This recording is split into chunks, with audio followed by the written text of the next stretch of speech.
Yo tout le monde, j'espère que vous allez bien. Donc aujourd'hui on se retrouve pour la critique du cinquième Scream. Et pour ceux qui ne l'ont pas encore vu, je vous conseille de quitter ma vidéo parce qu'elle va être bourrée de spoilers. Alors ce cinquième épisode qui s'attaque à la formule du requel, et à travers les dialogues, on sent que les scénaristes ont compris ce que c'était, le requel. Donc cette formule c'est un bon moyen pour la saga Scream de se poursuivre en apportant de nouvelles bases et aussi de nouveaux personnages par la même occasion. Et puis le requel est encore d'actualité, donc la saga est arrivée au bon moment pour s'y attaquer.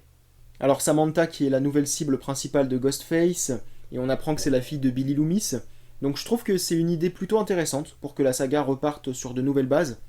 Après, il y a une petite erreur de calcul dans les dialogues, parce qu'on nous dit que Samantha a 23 ans, alors que Billy est mort il y a 25 ans.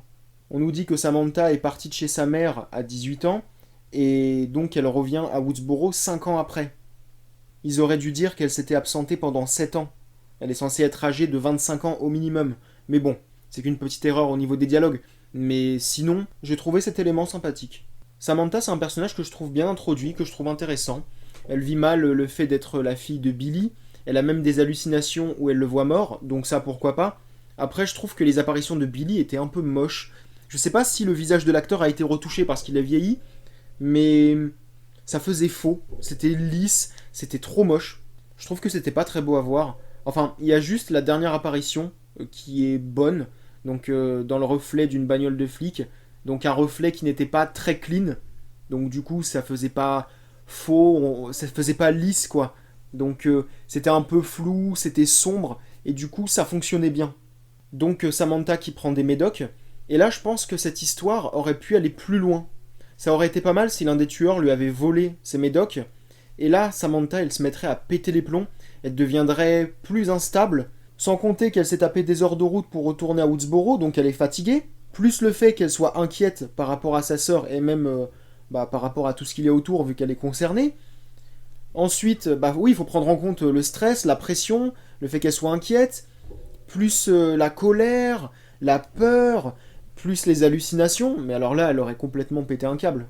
Les tueurs l'auraient complètement poussée à bout, et ça aurait été pas mal si elle s'était retrouvée dans des situations où elle aurait eu du mal à distinguer le vrai du faux, si certaines choses sont réelles ou non.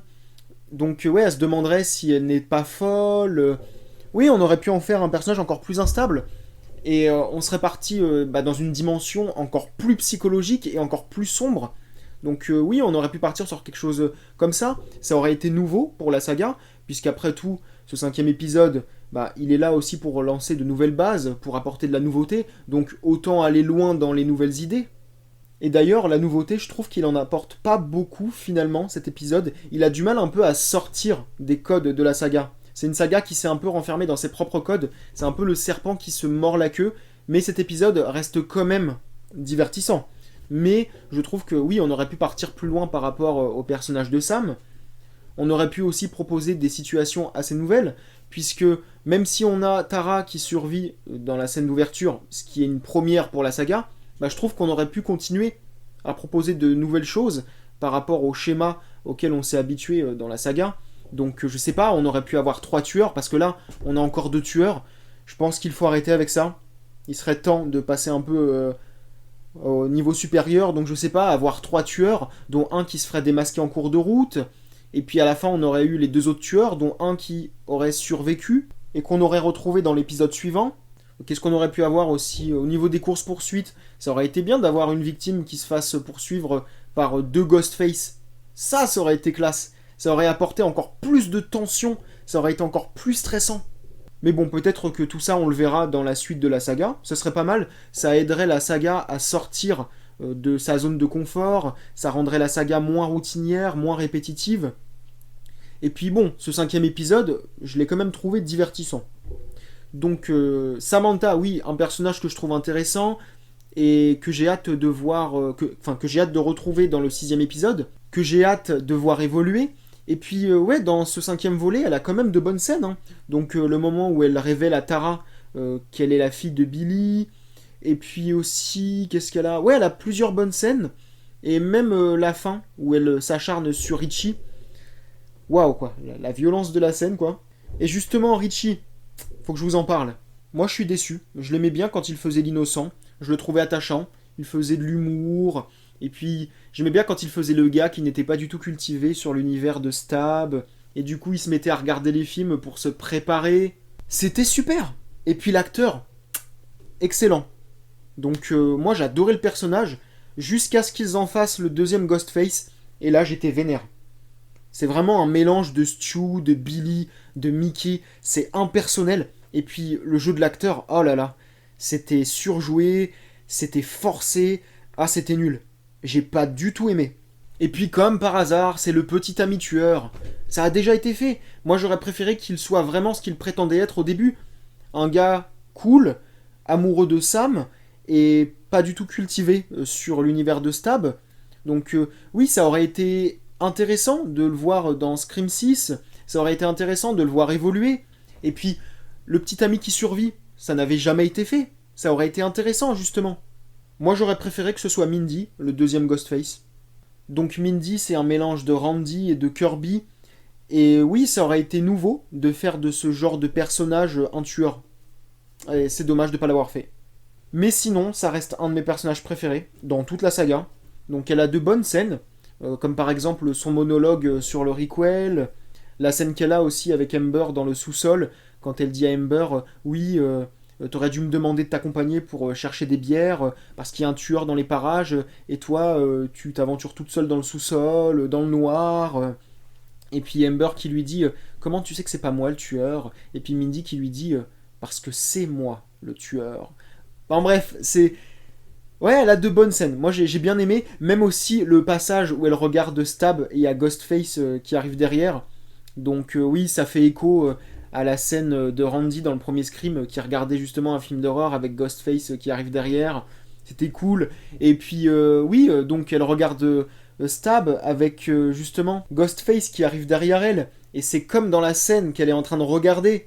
Donc le gars qui joue son oncle Randy, qui est sur le canapé en train de regarder Halloween, et puis là il y a Ghostface qui arrive derrière, Randy qui parle au personnage de Laurie, qui lui dit ouais derrière toi, il est derrière toi, et c'est comme si en fait il s'adressait aussi à Mindy, en quelque sorte, c'est comme s'il essayait de la prévenir, donc ouais ton oncle t'a sauvé la vie, enfin l'interprète de ton oncle t'a sauvé la vie, et là elle se retourne, elle voit Ghostface, oh shit, j'ai kiffé ce personnage.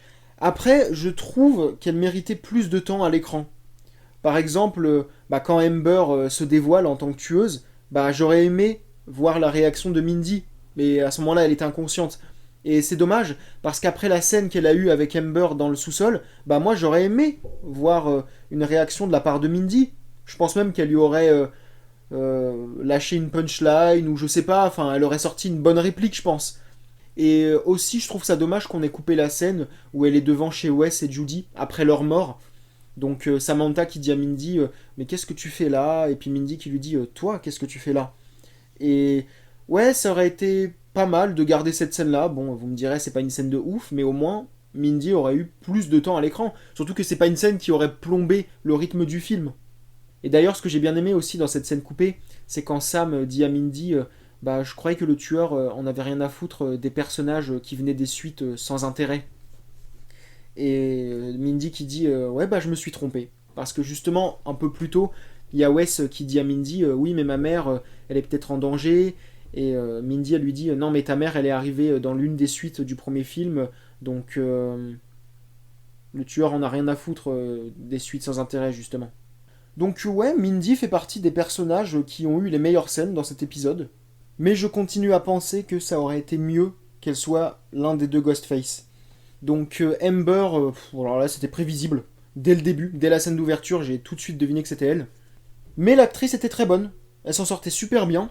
Elle jouait bien la nana tarée. Non, moi j'ai bien accroché à son jeu. Elle était plus redoutable que Richie, largement.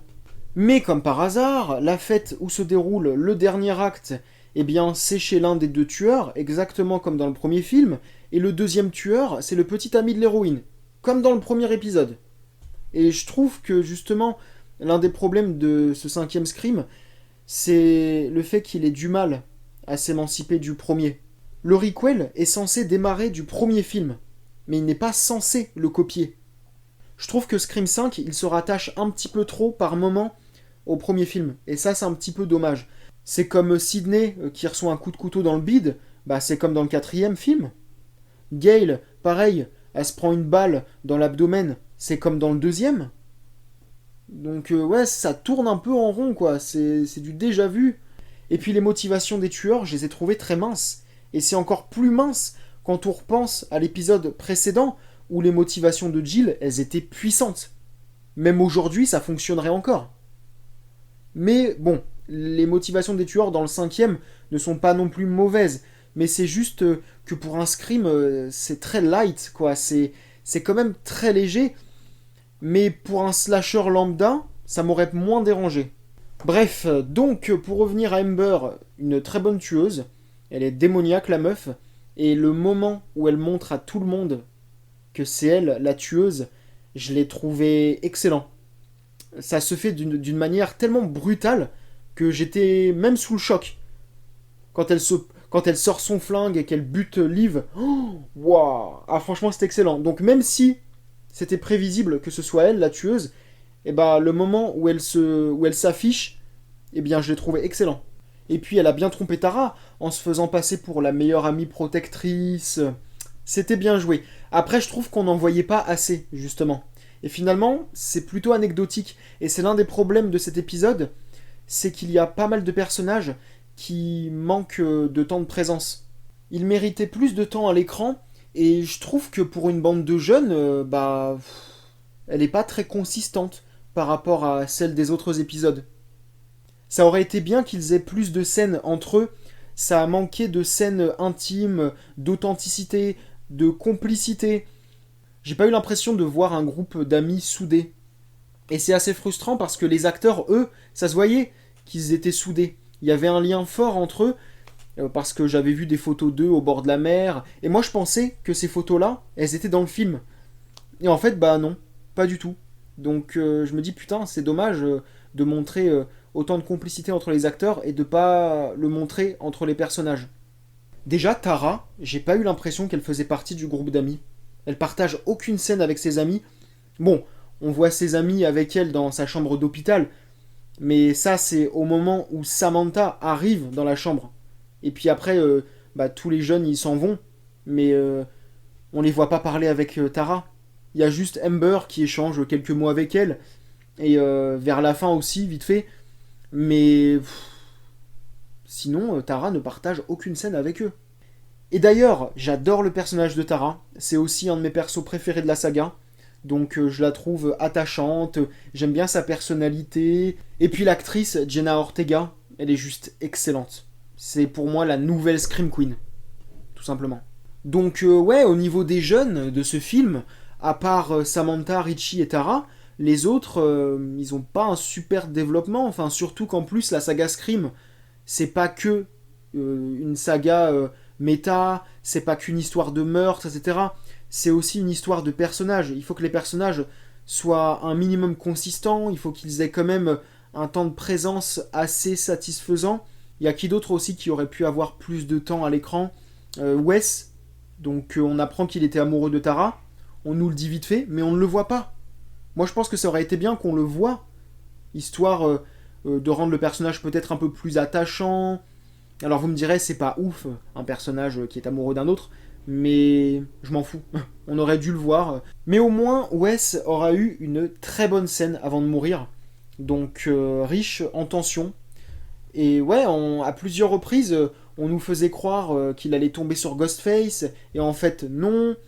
Donc oui, ça c'était très très bien construit. J'ai adoré.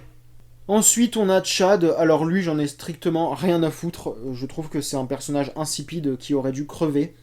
Donc, en soi, le personnage n'est pas détestable. C'est le beau gosse sportif, cool, qui fait de mal à personne. Mais pourquoi l'avoir fait survivre? Je ne comprends pas. Ils ont vraiment intérêt à en faire quelque chose. Parce que Mindy, qu'elle survive, ok, ça c'est très bien. Mais Chad, pourquoi? Je pense que ça aurait été bien de le tuer pour que Mindy s'endurcisse après. Mais Chad, je suis désolé, je le trouve pas intéressant. Mindy, elle a une personnalité plus consistante. Mais Chad, je n'ai retenu aucune scène de lui. Clairement. Même Liv, elle a des moments plus cool que lui, je trouve. Donc le passage où elle parle à Mindy dans le salon. Donc elle dit à Mindy, ouais, tu crois que j'ai fait quelque chose à ton frère? Je croyais que j'étais trop banal pour être le tueur. C'était un moment plutôt cool, et puis elle au moins, je me suis permis de la suspecter. Alors que Chad, lui, ouais, je le trouvais tellement insipide que j'ai même pas pris la peine de le mettre sur la liste des suspects. Après, Liv, je pense qu'elle aurait été la victime idéale pour une course-poursuite. Et justement, cet épisode n'a pas vraiment de course-poursuite. Et même dans la scène d'ouverture avec Tara, on aurait pu avoir une course-poursuite. Parce que je trouve que ça s'est déroulé un peu trop rapidement. Elle se fait attraper, pouf, ça y est. Elle se fait agresser, la scène est terminée. Donc, ouais, on aurait pu avoir quand même une course-poursuite avec Tara et une avec Liv. Voire peut-être aussi avec Samantha. Soit dans l'hôpital ou alors dans la maison à la fin, je sais pas. Mais ouais, ça manque de course-poursuite, c'est dommage. Parce que les courses-poursuites dans la saga Scream, justement, je trouve que c'est un bon élément. Alors, c'est pas l'élément le plus important, mais je trouve que quand la saga se met à faire des courses-poursuites, et bah, ça rendait bien. Les courses-poursuites, ce sont des moments de tension, ce sont des situations stressantes, il y a du suspense. Oui, on a des courses-poursuites, des parties de cache-cache, et puis on a eu Vince, donc lui, personnage ultra secondaire, c'est limite s'il faisait de la figuration, donc personnage détestable, mais j'ai pas aimé son écriture. Je trouve qu'il était écrit de manière grossière, c'était pas du tout subtil. Et puis sa scène de meurtre, qu'est-ce qu'elle était nulle! Il n'y avait pas de tension, et puis il reçoit un coup de poignard et ça y est, il meurt. Et en plus, ils ont retiré le plan sur l'ombre de Ghostface qu'on avait vu dans la bande-annonce. Je ne comprends pas pourquoi ils l'ont retiré du montage définitif. Je trouve que c'est un plan qui iconisait bien Ghostface. Donc déjà que la scène du meurtre de Vince n'était pas ouf, ça volait pas haut, mais alors en plus, retirer ce plan sur la silhouette de Ghostface, mais... Oh là là... Moi franchement j'ai pas aimé cette scène. Il y a juste... Non, le seul point positif, c'est la chanson Red Right Hand qui passe à la radio, donc qui pour moi est une chanson mythique de la saga Scream. Donc ça m'a fait plaisir de l'entendre. Et maintenant je m'attaque aux anciens personnages. Alors Dewey, déjà je trouve que c'est lui qui a le meilleur développement. Et puis l'acteur, il jouait très bien ici. Je trouve qu'il jouait beaucoup mieux que dans les autres épisodes. Et puis sa mort, je trouve que c'est un moment fort pour la saga et aussi pour beaucoup de fans. Alors moi, ouais, j'ai trouvé ça triste, mais j'ai pas pleuré. Et puis je trouve que c'est un personnage qui aurait dû mourir depuis longtemps. Mais au moins là, il a eu un bon développement avant de mourir. Donc ça me va. Même si je trouve que sa mort, ça a été amené d'une façon ridicule. Enfin, je veux dire, comment ça, un survivant expérimenté comme Dewey peut oublier de tirer dans la tête du tueur? Du coup, ça a décrédibilisé la préparation de sa mort. Mais sinon, sa mort en elle-même était triste. En plus, la dernière chose qu'il voit, c'est la photo de Gale. Ouais, donc ouais, c'était chaud quand même. Et puis sa mort, ouais, elle était quand même brutale. Ouais, c'était très sanglant. Ensuite, Sydney et Gale, alors elles sont moins mises en avant, mais ça m'a pas dérangé parce qu'il fallait bien mettre en place l'arrivée des nouveaux personnages. Et puis Sydney était là pour passer le flambeau à Samantha. Et Gale, bah, avec la mort de Dewey, elle s'est endurcie. Et puis c'est la première fois qu'elle perd quelqu'un de vraiment proche. Donc c'était intéressant de la voir un peu plus en colère, etc. Donc ouais, j'ai trouvé leur temps de présence suffisant et puis leur arc sympathique. Enfin, surtout Sydney. Et je trouve qu'elle a eu une bonne conclusion. Je trouve qu'il ne devrait pas la faire revenir dans les prochains épisodes. Enfin, dans le 6, elle sera pas là, mais dans le 7ème, parce qu'apparemment il compte faire un 7ème épisode. Mais je trouve que ce serait pas une bonne idée de la faire revenir. Ce serait gâcher le personnage. Là, je trouve qu'elle a eu une bonne conclusion dans le 5ème. C'est très bien. Maintenant, stop. Elle a passé le flambeau à Samantha. Elle fait sa vie avec son Mark Kincaid. Et elle a ses enfants et tout, donc c'est bon, c'est très bien, stop. Et puis avec le parcours qu'elle a eu à travers toute la saga, ce serait dommage de la tuer. C'est pas un personnage fait pour mourir. Par contre, Judy, je trouve qu'elle était trop mise à l'écart. Alors, je n'espérais pas qu'elle ait autant de temps de présence que Dewey, mais je trouve ça dommage d'avoir coupé la scène qu'elle avait eue avec lui. Quand elle lui demande son aide, quand elle lui dit que lui, il s'y connaît bien, que c'est un expert, et puis on voit bien qu'elle est inquiète. Et ouais, je trouve ça dommage d'avoir coupé la scène. Enfin, surtout que le personnage, je le trouvais sympathique, et puis j'aime beaucoup l'actrice, Marley Shelton. Donc ouais. Et puis sa mort, ça m'a fait un petit quelque chose. Et puis ouais, c'est un personnage que je trouvais, oui, agréable. Puis c'était la mère protectrice. Et ouais, ça m'a fait mal au cœur de la voir en train de flipper pour son gosse, pour Wes. Alors là, vous allez me dire, ouais, mais Dominique, le film aurait duré plus de 2 heures s'il avait consacré plus de temps à certains personnages. Ouais, mais ça n'aurait pas été grave. Ça aurait été même très bien. Les gens seraient quand même allés voir le film. Et il aurait quand même eu le succès qu'il a eu là. Et puis, on se serait pas ennuyé. Parce que je trouve que les 1h50 et quelques, c'est passé super vite. Moi, je me suis pas fait chier. Donc, ça, c'est l'un des avantages de cet épisode d'ailleurs. De toute façon, je me suis jamais ennuyé devant un Scream. Donc, oui, le côté méta qui fait toujours plaisir. J'étais à fond dedans. Donc, le côté méta, il est toujours aussi bien utilisé. Que ce soit au niveau des dialogues. Donc, je pense à la scène d'ouverture avec Tara. Ou au monologue de Mindy sur le requel. Ou même au niveau des scènes d'action, comme Mindy qui se retrouve dans la même situation que Randy en regardant Stab avec Ghostface derrière. Le côté méta fonctionne toujours aussi bien, c'est une des raisons pour lesquelles j'adore la saga Scream. Et puis suivre des personnages qui ont la même passion que moi, qui aiment les films d'horreur, c'est génial. Et aussi toujours au niveau des scènes d'action, donc à défaut d'avoir des courses-poursuites, des parties de cache-cache, eh ben, on a quand même de bonnes scènes. Déjà, j'ai bien aimé le moment où Amber se fait passer pour une innocente en détresse devant Sidney et Gale, et puis Sidney qui demande à Gale ce qu'elle en pense, et Gale qui dit non, c'est un piège. Et ça c'était cool. Ou même quand Sidney et Gale se battent avec Amber, ou Samantha qui se bat avec Richie et qui le tue sauvagement. On a aussi Judy qui est au téléphone avec le tueur pendant que Wes est à la maison. Et justement, on se demande à quel moment Ghostface va s'attaquer à Wes. Il y avait aussi le passage où Tara est à l'hôpital. Et donc, elle voit le cadavre d'un flic. Elle est en fauteuil roulant en train de souffrir à cause de ses blessures. J'ai bien stressé pour elle d'ailleurs, parce que c'est un personnage que je trouve attachant. J'ai bien aimé aussi le passage où Sidney inspecte la maison d'Amber. Donc, elle est là avec son flingue. Et puis, elle se met à dire tueur ou pas, vous avez 5 secondes pour vous montrer. Et puis après, en haut, elle tombe sur Richie. Et puis il y a Ghostface qui sort du placard, il se jette sur elle. Et puis Richie qui est en mode oh mon dieu, c'est Ghostface. Et justement, en parlant de Ghostface, je trouve que les meurtres étaient un peu plus violents. On insistait beaucoup sur les coups de poignard, sur les bruitages de la lame qui s'enfonçait dans les victimes. Et on avait aussi des gros plans sur la lame qui était couverte de sang. Ça faisait encore plus stab dans l'esprit. Donc c'est très bien. Donc, pour conclure, Scream 5, je trouve... Non, pardon, Scream tout court. Ça m'énerve. Qu'on retire la numérotation d'un épisode. Enfin, c'est pas un remake, quoi. Ça m'énerve. Donc, putain, le même titre que le premier film, quoi. J'hallucine, c'est nul. Donc, et j'ai hâte de voir comment va s'appeler le 6ème Scream, du coup. Donc, ça va être quoi Screams Scream Kills. C'est quoi le délire en fait là? J'ai vraiment hâte de voir.